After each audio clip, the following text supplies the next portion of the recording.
civilians injured, 4 police officers injured this time alone. Okay. Thank you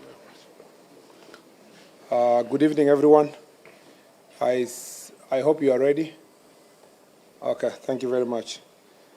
This is a statement following today's chaos, looting, violence, and disruption of transport during protests against the fuel prices this Monday, 18th of May 2026.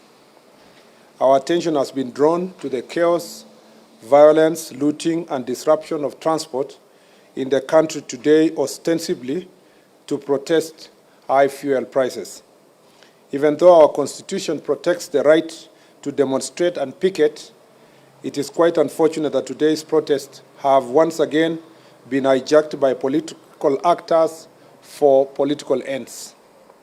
Whereas we take cognizance of the fact that fuel prices have risen significantly as a result of ongoing global political crisis, looting, violence, blocking roads, and vandalizing public and private property can in no way bring down the oil prices.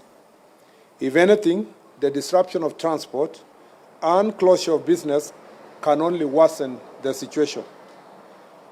The government, led by the National Treasury and the Ministries of Energy and Transport, are taking steps to engage with transport stakeholders to explore the ways of addressing price increases, and we are confident that the talks will bear fruit.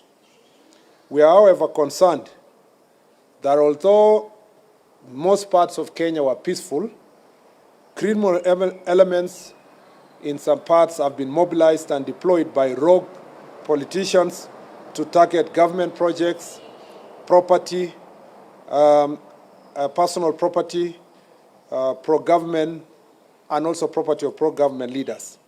The looting of Getia supermarkets owned by a member of parliament who supports government, the burning down of UDA offices in Wote in Makueni County, and the torching of 2 trucks at the site of Rironi Mau Summit flagship project are not coincidence, but a calculated move to spread fear and intimidate government supporters and innocent public servants. Coupled with the recent violent attacks on Ms. Rachel Wandeto, who passed on this morning, we are witnessing a clear scheme where a section of political class is making incendiary statements to fund intolerance and ethnic bigotry and organizing gangs to spread terror, sabotage government projects, and profile and intimidate those of different political opinion, especially those who support government. We wish to reassure the country that the government will do everything in its powers to protect lives and property, and at no time would lawlessness be allowed to take root in any part of our country. We will intensify our fight against organized crime and its sponsors who are hell-bent on propagating anarchy. The full force of law will be brought to bear on the organizers of today's violence and wanton destruction of property. In fact, it is about 348 of them have already, perpetrators have already been arrested. It is quite unfortunate also that 4 Kenyans in today's violence, which also saw more than 30 people, it's unfortunate that we lost 4 Kenyans in today's violence, which also saw more than 30 people injured. It is very regrettable that there are politicians in this country who measure the success of opposition to the government by the number of innocent lives lost in the demonstrations they organize.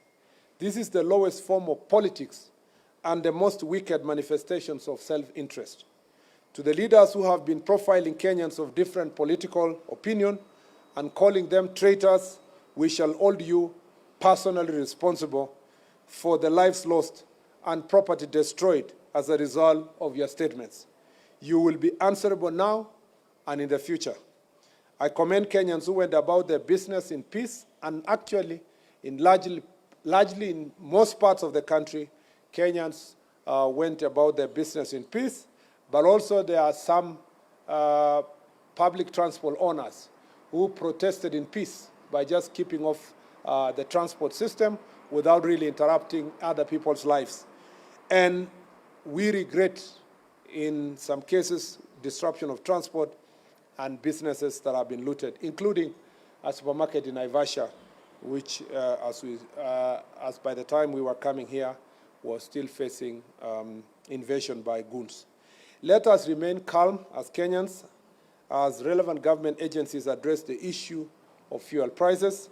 To those traveling, our security agencies are under instructions to ensure our safety. All the roads that were blocked have now been cleared. Part of Kirinyaga, there was an attempt in Rongai and in Kitengela, and a particular attempt in Kakamega to invade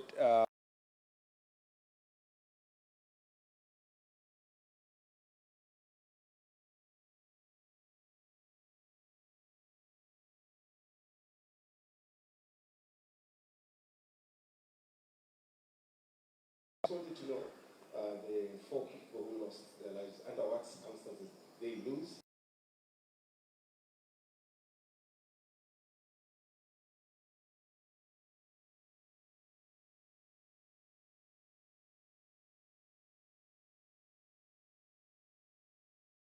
As for those who lost their lives, investigations are ongoing. It will establish exactly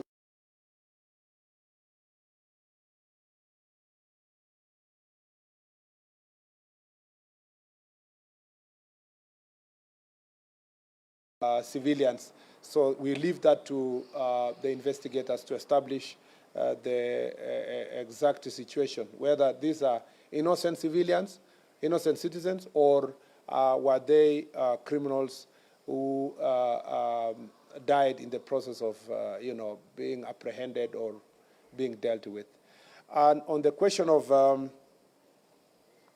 oil prices, as you may be aware, there is an ongoing meeting now between the ministries of transport and energy with the stakeholders,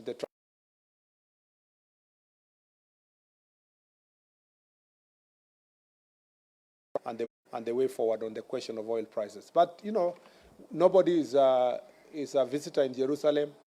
We at least have guarantee of supply of the fuel, even if it's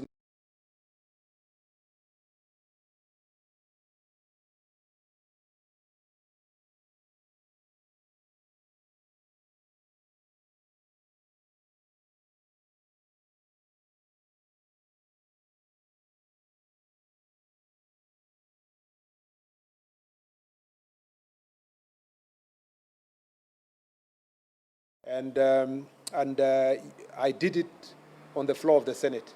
But you should give us credit that no life was lost during that time, during that agitation, that we never organized a protest. We never agitated for Matatu sector to stop transport. In fact, I dare say that the leaders of Matatu industry at that point in time never protested against the government. So the question you should be asking yourself, why did they feel that it was okay to understand President Uhuru Kenyatta, but when it is President William Ruto, they should go to the streets? You should ask yourself, why did they not stop their vehicles just less than 4 years ago? And why is it that in the administration of President William Ruto, they have stopped their vehicles from coming to the streets? There must be something. There must be a certain level of profiling that applies to William Ruto that does not apply to President Uhuru Kenyatta. And the guess is as good as, your guess is as good as mine. If you will give us credit for those who were opposed to the administration that time, you must give us credit for using constitutional means and using the floor of the House and giving alternative suggestions to how to handle the fuel crisis. We never organized one protest, no life was lost, no supermarket was looted, no person was targeted to be killed as a result of the higher fuel prices less than 5 years ago. So I am very proud of my record and the statements I made in the Senate just about 5 years ago.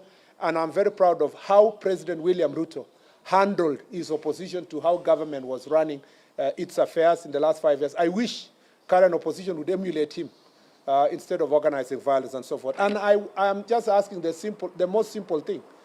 Please, the transport sector, the way you understood President Uhuru Kenyatta and never went on strike just less than 5 years ago, that is the same way you should understand President William Ruto because he's in office. Number two is that how can we ensure that in future protests do not lead to loss of life? It's just by ensuring that protests are protests. They are not criminal activities, acts of crime, looting, robbing people of their property, burning of property. As long as we stop, and I see you in the media, reporting that protesters, I saw one today, protesters in Naivasha banned 2 vehicles. Those are not protesters. Protests is constitutional. Protest is presupposed to be peaceful. Banning of 2 vehicles, the media should be able to profile the way it should be, to say criminals ban 2 vehicles in the name of protest. I wonder why media in our country does not really always give a proviso to such situations by saying there were protests, but today it was not protests, it was criminal activities that banned vehicles. Why are facts distorted? Why are facts distorted? And sometimes protesters were killed. Probably criminals who were looting were killed. They were not protesters. So let us characterize any peaceful protest will be protected in this country. And I don't think any one life will be lost in a situation where the protest is peaceful. So let it be protests, not criminal activities, and life will not be lost. The last thing I'll say is that who are these politicians we are talking about? The investigations are not going, but the incitements, the people who have been inciting, particularly that the former deputy president is on record inciting people who have a different opinion and telling people in his backyard that anybody who is having an alternative political opinion supporting President Ruto is a traitor, and the traitors must be punished. So the understanding of his supporters perhaps is that you must attack physically traitors, and he will be held personally responsible. And all other politicians who are engaging in these acts of violence will personally be held responsible. I see sometimes some of these politicians speaking about ICC, take this one, ICC, and so forth. I don't know if they know that they are making their bed now and they will lie in it. So it is important for every one of us to become aware of their own acts. And we will take the necessary legal steps to bring all of them to face the law. I know even the banning of the UDA officers in Wote, in Makueni, was organized by politicians, and the investigations are not going. So just give the DCI a few more hours, and those who are personally responsible will be held to account. I think I have answered all the questions. Yeah, I'm seeing somebody somewhere there. Yes, last one. Sorry, because you guys also indulged us by waiting for over an hour. I am indulging you by taking more questions. There's a dictatorship of the Kenyans. They're crying, why landlord countries, their prices are going down? Yet they're getting their fuel from the same port, which is the Mombasa port, including the Ethiopia, which is very, very low than Kenyans. I don't want to mention countries, but the last example you gave, just go and Google now if they have any fuel. Okay? Even some of our neighboring countries already, they are rationing their fuel by telling the motorists they will take only a certain amount per week. So Kenya is different. We are a different economy. We have different challenges, and we have different approaches to issues. But I don't think in the next few days you will be willing to ask the same question in terms of comparison of price, because the information we have is that as days go by, everybody is feeling the impact, even by our neighbors. So that difference you're speaking about is not significant enough for you to measure the difference. Let's give it another 2 weeks and let's have that discussion again. But the most competent institution to respond to your question, of course, is the Ministry of Energy, and you know, because of the meeting they have at the moment, and the Treasury and so forth, they will answer that question accordingly. The question you should also be asking is that how come in many countries where they have higher fuel prices, why are they not protesting by stopping public transport? Logically, the fact that the fuel is there should have guaranteed public transport, maybe at some slight higher cost. Then when government comes in, they would ask themselves, do we cushion the fuel prices or cushion the service provider by giving certain subsidy? But to say the fuel is there and you are not going to be able to continue public transport, I think it's unfortunate. And I'll tell you, just ask yourself a fundamental question. There is a reason why 5 years ago, under the leadership of President Uhuru Kenyatta, the public transport owners do not go on strike. And they decided in this particular time, at this particular time, in the administration of President William Ruto, they went on strike. That is a question that should prick your conscience and the conscience of any person who is willing to think through this issue. Asanteni sana. May God bless you. Thank you very much.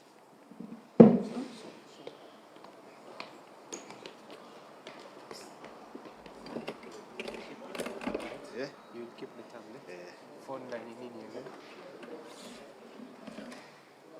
Give it.